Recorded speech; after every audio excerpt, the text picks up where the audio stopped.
Baik, sekarang kita akan masuk ke materi berikutnya yaitu pembelian dan pengesup. Sebetulnya pengesup sudah kita sematkan di data ini ya, untuk masternya ya. Data master ini sudah kita sematkan di master data ya.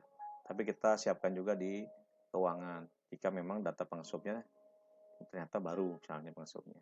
Di sini ada beberapa ya, beberapa fungsi di pengesup, yaitu adalah ada pembayaran pengesup ya, seperti ini. Sedang berjalan ya, sedang berjalan. Ini adalah proses pembayarannya. Anda bisa inputkan data tambah pembayaran di sini. Jika menggunakan metode transfer sama seperti biasa, kas atau transfer, tunai atau transfer, maaf. Lalu di sini ini hutang abaikan ya, hanya dua ini yang digunakan karena ini sifatnya pasti menjadi hutang otomatis.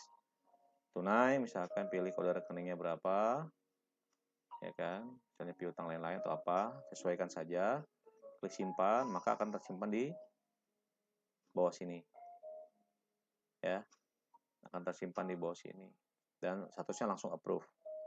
Jika salah Anda boleh hapus seperti itu. Nah, lalu di sini ada print dengan kasbon atau print tanpa kasbon. Ini sebetulnya untuk laporan saja. Print dengan kasbon bedanya adalah misalkan ada pengambilan material ya, artinya kasbon material yang kita proses nantinya.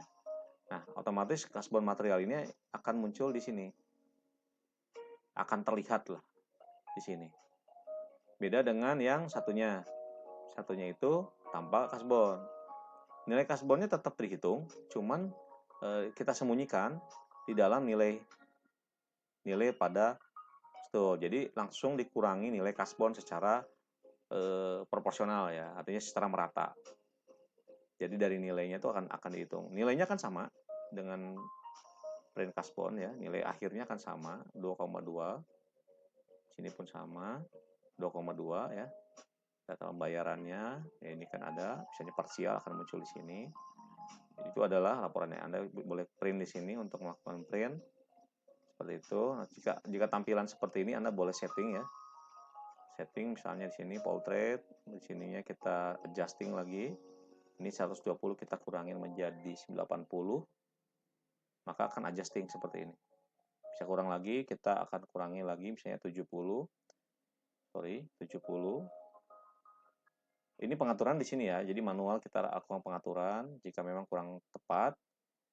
Nah, ini berarti lebarnya 70. Jika marginnya memang juga belum tepat, ini juga bisa di custom sebetulnya. Kita custom, klik, maka kita bisa geser marginnya sedikit, maka lebarnya akan berubah atau tingginya misalnya.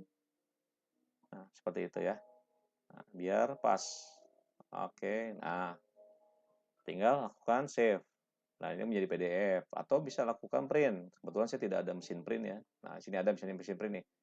Nah, ini kebetulan ini adalah pos ya, mesin pos ya, jadi tidak bisa dipakai. Klik print, maka akan langsung di print atau PDF, save as PDF. Kalau Anda menggunakan Windows 11, biasanya sudah include ya dia PDF di sini. Oke, seperti itu untuk print. Bedanya print dengan kasbon atau dengan tanpa kasbon gitu. Sebenarnya tetap dihitung ya, dua-duanya tetap dihitung, cuma disembunyikan bedanya ini. Oke, kita kembali. Ini sudah berjalan. Kembali lagi, ini untuk pengesup, data pengesup. Lalu bagaimana menginputkan kasbonnya di sini? Kita bisa inputkan data kasbon di sini. Kasbon material. Ya. Misalkan semua status kembali melakukan pengesup ini filter. Jadi kasbon itu akan dimunculkan ketika dari produksi ya melakukan kasbon dia. Misalkan ada nomor PO sekian, ini ada nomor PO kelola ya, nomor PO-nya. Nah, cari materialnya apa yang dia kasbon. Keuangan bisa langsung proses di sini. Berapa pengambilannya, harga jualnya Anda bisa set. Atau tambah harga dasar jual, ini harga beli maksudnya. Anda bisa tambahkan persentase atau tambahkan nominal. Misalkan kita akan tambah 10% misalnya. Kan otomatis dia akan berhitung atau nominal misalnya sini akan kita tambah menjadi 3 rupiah. 0,1. Berarti ini harus 200%. 20%. Oke, karena nilainya ada komanya, kecil sekali. Agar terlihat harus 200%. Karena ini kita per milimeter, tapi kalau per meter mungkin akan lebih terlihat ya. Misalnya kalau kita tambah 10 pun kelihatan. Nah, satuan pun akan berpengaruh ya kepada nilainya. Kenapa kok bisa 0,1? Karena dia dibagi nilai satuannya. Dia akan dibagi nilai satuannya berdasarkan kuantitinya. Misalkan kita ambilnya 10 meter. Otomatis meter ya. Otomatis ini nilai akumulatifnya. Ini nilai dasarnya. Berarti penambahan nilai nominalnya sekian. Total nilainya sekian. Harga persatuannya kelihatan. Estimasi potong stok 10 meter. Nah, ini akan menjadi transaksi. Misalkan kita simpan saja 10 meter. Nah, seperti ini. Nilai kasbonnya adalah sekian. Ya. Dari nilai HPP terkecil, ya, harga jual. Nah, jadi Anda boleh adjusting di sini ya nilainya. Kenapa saya tidak patok nilainya agar lebih fleksibel saja sih sebetulnya tujuannya. Nah, nilai kasbon inilah yang akan menjadi nilai potong pada pembayaran pengesup ya, seperti permintaan user sebelumnya. Seperti itu ya. Ya, jadi sini ada kasbon, di sini ada pengesup, di sini ada tabel monitoring ya. Ini ada nilai tagihan dan nilai akumulasinya sebetulnya. Oke. Itu ya. Jadi untuk pembelian pengesup sudah seperti itu. Lalu kita masuk ke materi berikutnya di pembelian material. Untuk pembelian material ini adalah form penginputan. Lalu ini ada daftar PO pembelian. Ini ada laporan pembelian. Ya, jadi ini adalah laporan-laporan saja sifatnya. Lalu ini ada data suppliernya. Jika memang tidak ada ya di daftar ya, Anda boleh tambahkan di sini. Kalau misalnya sudah ditambahkan, boleh kembali ke admin atau admin sini. Ini master ya, masuk master. Saya sarankan untuk menggunakan back ini boleh, gitu ya, untuk melakukan penambahan karena memang sebetulnya defaultnya pengesup itu adanya di master. Lalu untuk menambahkan pembelian Anda boleh klik ini. Ini bisa di refresh ya nomor PO-nya. Lalu tanggal kirimnya tanggal berapa? Misalnya kita melakukan pembelian nih. Kansinya IDR, suppliernya kita pilih misalkan Alpin Jaya Rotan. Oke, ini opsional. Pilih material, misalkan kita akan ambil iron frame misalkan dengan jumlahnya piece ya. Kita ambil misalkan 30 piece dengan harga belinya kita rubah menjadi misalnya 25.000 per piece. Total bayar sekian lalu kita simpan. Ini akan otomatis merubah HPP awal ya. Jadi dari stok akhir menjadi diakumulasi dengan pembelian terbaru dan lalu dibagi jumlah datanya, maka akan ketemu HPP nantinya. Nah, ini setelah proses ini sebetulnya masih bisa ditambahkan material sih. Gitu. Karena belum final ya. Lalu bagaimana proses pembayarannya? Di sini ada pembayaran lalu terima barang. Di sini juga ada edit untuk merubah PO jika ada yang salah di atas ini. Ya. Lalu cetak untuk mencetak semuanya. Misalnya Anda butuh bukti fisiknya, Anda boleh cetak. Lalu ada pembayaran untuk melakukan pembayarannya. Anda boleh klik ini untuk nilai maksimumnya.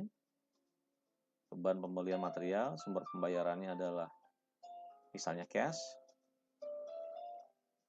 Ya, Anda boleh langsung simpan. Oke. Sudah lunas ya, artinya ya, nilai riwayat pembayarannya dengan status lunas. Akhirnya artinya sudah lunas. Lalu bagaimana cara memasukkan ke dalam stok? Ini belum proses masuk ke dalam stok ya, artinya secara data belum kita terima karena kita harus memastikan dulu betul tidak kuantitinya dan lain-lain. Maka di sini Anda boleh klik terima ya. Di sini ada 30. Jika ternyata nilainya tidak sesuai, Anda boleh adjusting di sini. Misalnya Anda baru terimanya hanya 20, seperti itu. Maka akan tersisa 10 lagi yang memang belum terinput. Jadi untuk monitoring bahwa betul-betul barang itu sesuai dengan nilai terimanya gitu, dari gudang. Jadi ini laporan dari gudang, boleh Anda adjusting di sini bahwa telah diterima gitu. Oke. Simpan. Maka statusnya sudah diterima sebanyak 20. Nah, boleh klik di sini lagi. Nah, quantity diterima 20. Sisanya misalnya Anda akan masukkan lagi 10. Ternyata baru masuk lagi barangnya. Simpan. Nah, stok akan terupdate lagi ya. Artinya sudah diterima semuanya secara stok. Gitu. Ya, seperti itu kurang lebih untuk pembelian material. Ini dari riwayatnya. Ya. Oke.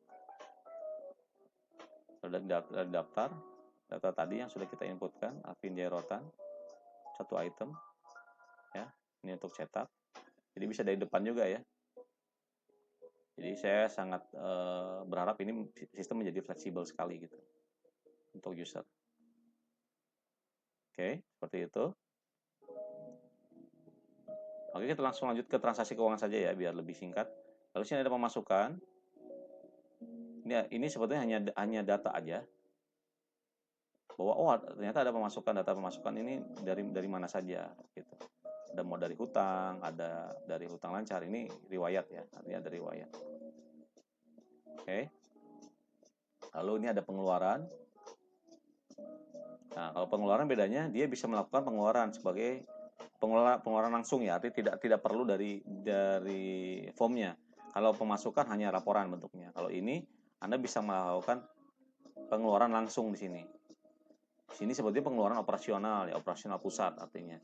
Ketika Anda memasukkan data operasional pusat, Anda boleh klik ini, sama tujuannya, pilih nomor rekening, jumlahnya berapa, currency-nya apa, nomor referensi apa, untuk keperluan apa. Simpan, maka data akan muncul di sini. Ya, seperti itu.